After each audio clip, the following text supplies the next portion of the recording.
Bonjour. Devant le succès suscité par la dernière vidéo sur les formules de l'air, je me devais de vous révéler le mystère de la fameuse formule exponentielle iθ égale cos θ plus i sinus θ que vous voyez au tableau. Quand j'étais étudiant, on nous expliquait que Euler avait posé ce résultat. En réalité, il n'en est rien. Euler ne l'a pas posé, Euler l'a démontré, et je vais vous montrer maintenant comment il a fait. Pour y parvenir, nous allons anticiper quelque peu le chapitre sur le développement limité de Taylor-Young, et nous allons donner directement la formule du développement limité d'une fonction au voisinage de 0 jusqu'à l'ordre 3. Donc on a f de x égale f de 0 plus x sur 1 factoriel f' de 0 plus x2 sur 2 factoriel f seconde de 0 plus x3 sur 3 factoriel f tierce de 0. Je rappelle au passage que 1 factoriel est égal à 1, que 2 factoriel est égal à 2, et que 3 factoriel est égal à 3 fois 2 fois 1, c'est-à-dire 6. C'est tout ce dont nous aurons besoin pour l'instant. En utilisant la formule du développement limité de Taylor-Young jusqu'à l'ordre 3, on peut écrire le développement limité de la fonction f de x égale exponentielle x. Comme nous l'avons vu dans une précédente vidéo, cette fonction a une particularité puisque sa dérivée est très exactement égale à elle-même, chose que nous avons démontrée par récurrence dans une précédente vidéo. De même, pour le logarithme, nous avons démontré que la dérivée de logarithme est égale à 1 sur x.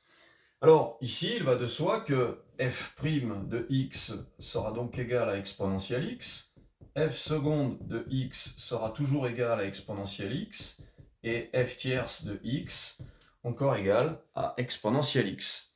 On peut donc ainsi former le développement limité d'exponentielle x. En se souvenant que 2 factoriel c'est 2 fois 1, c'est-à-dire 2, que 3 factoriel c'est 3 fois 2 fois 1, c'est-à-dire 6, eh bien on peut donc écrire que exponentielle x a pour développement limité f de 0 exponentielle 0 c'est 1, plus x sur 1, exponentielle 0 c'est toujours 1, plus x2 sur 2 exponentielle 0, toujours 1, plus x3 sur 6 exponentielle 0, c'est toujours 1. Eh bien, nous allons procéder de la même façon maintenant avec le cosinus et le sinus, et nous allons voir ainsi ce que l'on obtient. On peut donc faire de même avec les fonctions trigonométriques cosinus x et sinus x. Pour ce faire, il nous faut calculer les dérivées de ces fonctions circulaires. Je vous rappelle que ces dérivées ont été obtenues très facilement par différents moyens. Nous avions vu dans une précédente vidéo le taux de variation, mais on a vu que le meilleur moyen mnémotechnique pour se rappeler des dérivées des fonctions circulaires, ça reste le cercle. Ici vous avez sin, ici vous avez cos, ici vous avez moins sin, ici on retrouve le moins cos, et donc en tournant à droite, eh bien je vous rappelle qu'on obtient la dérivée, c'est-à-dire que la dérivée d'un cos est un moins sin, un moins cos, un moins cos un sin, etc. On peut donc ainsi écrire que la fonction cosinus, f de x égale cosinus, sa dérivée, f' de x, va s'écrire moins sinus x. Sa dérivée seconde va s'écrire moins cos x. Et sa dérivée troisième va s'écrire tout simplement sinus x. On peut alors évaluer ces fonctions dans les voisinages de 0, c'est-à-dire que l'on va calculer f de 0. Alors f de 0 c'est cos 0, cos 0 évidemment 1. f' de 0 c'est sinus 0, moins sinus 0, c'est-à-dire 0.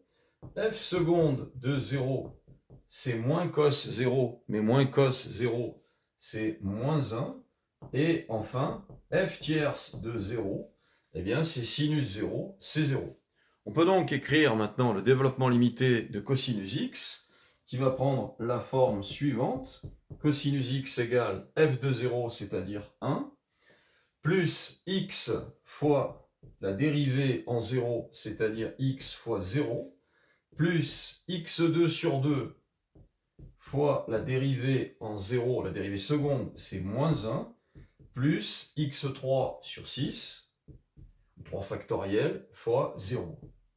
On observe que le développement limité de cette fonction cosinus va se réduire au terme de degrés pairs, ce qui est normal, comme on le verra bientôt, puisque ce terme-là et ce terme-là s'éliminent puisqu'ils contiennent un 0 en facteur. Il nous reste donc 1 moins x2 sur 2, plus les termes résiduels que je n'ai pas calculés.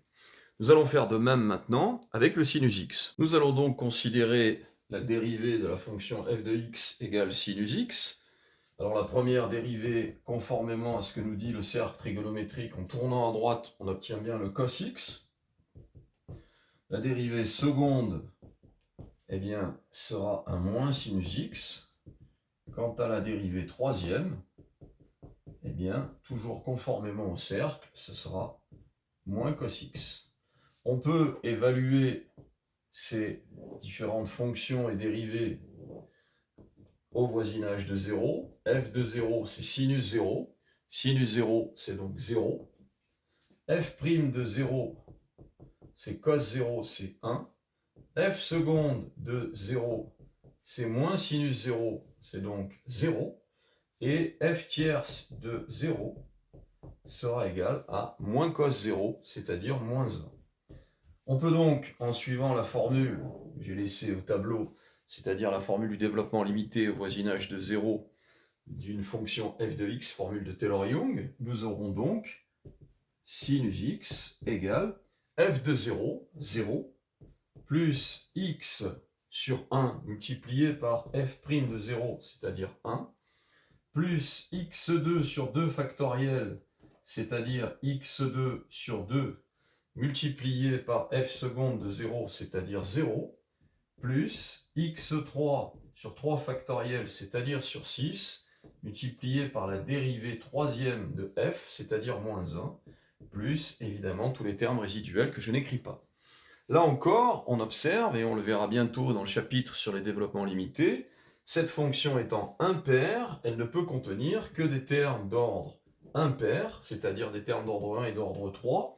On a donc le développement limité de sinus x qui s'écrit tout simplement, au voisinage de 0 bien sûr, x moins x3 sur 6, plus les termes résiduels que je n'écris pas. Nous allons voir maintenant comment, grâce à ces seuls 3 développements limités, Euler a établi sa célèbre formule. Nous avons donc établi que le développement limité de la fonction exponentielle au voisinage de 0 s'écrit 1 plus x2 sur 2, plus x3 sur 6, etc. De même, nous avons montré que cos x, son développement limité au voisinage de 0, s'écrit cos x égale 1 moins x2 sur 2, plus, etc. Et quant à sinus x moins x3 sur 6. Eh bien, l'idée géniale de l'air, c'est la suivante. Dans exponentielle x, on va remplacer x par ix, tout simplement. Et là, que va-t-il se passer? Eh bien, nous allons écrire que l'exponentielle de ix, son développement limité, s'écrit tout simplement en remplaçant dans le développement limité d'exponentielle x par ix. Donc, on a 1 plus ix au carré sur 2, plus ix au cube sur 6. Et là, souvenez-vous de Bombelli, je vous renvoie là aussi à une autre vidéo précédente. Raphaël Bombelli avait eu l'idée géniale de poser i carré égale moins 1. Ce qui nous donne, bien entendu, i au cube égale moins i.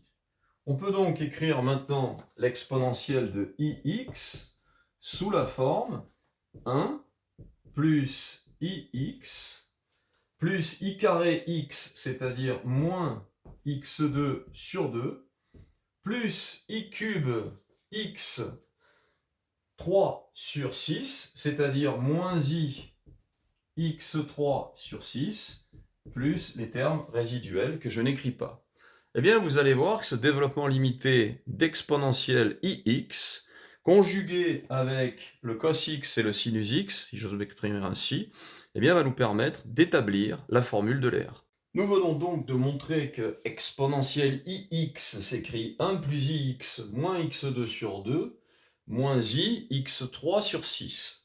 Il est temps de procéder à ce que j'appellerais un regroupement familial, c'est-à-dire que l'on va placer les réels ensemble et les complexes ensemble. Or, vous voyez ici les seules parties réelles sont la partie qui contient 1 et x2 sur 2.